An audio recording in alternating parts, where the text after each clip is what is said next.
gabagarya mara n'obusasi omukutonzya kwabo abeka ababa baramunyina hamwe no murumuna abagira ngo nkeka baferwe manzi kandi enkunzi y'abantu ekyobusasi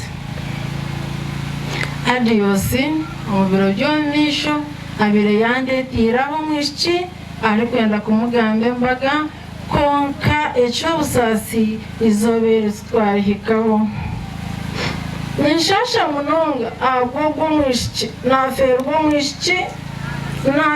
mwishiki obukale mwembere nimukunda kandi ari munywani wanje kandi amberireho kandi nkwatirire akaba naruga ku izinga himself wano rugo mugurani so kana aruga yakurwa agaraka the year was at this side but kuyicira hitandi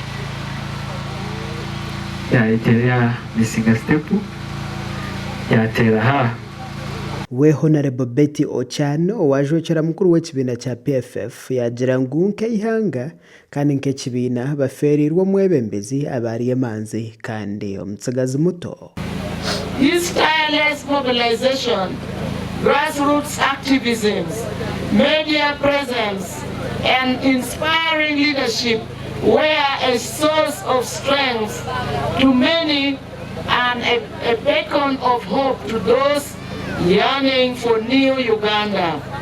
Aha kushendekereza Adios okuhona enshonga z'ebyobutegeki nazo tizaburaho bamwe mu bebembezi b'ekibina kya PFF bayireko kukwatwaho ahabo kugira ngu Dr. Kano Kiza Besigye obirara munywani w'omugenzi Adios Denmark n'obwahati akiriyo mu kihome.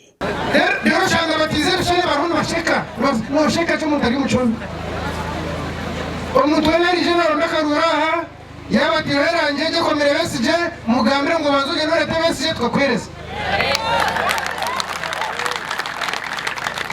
Babanza leta Besigye rero muhereza karuru. Akushoboza wakoze iki? Kino mpengo isimbiro municipal toku muragamati nyo ushoboza banza leta Besigye. Mwenda muhunami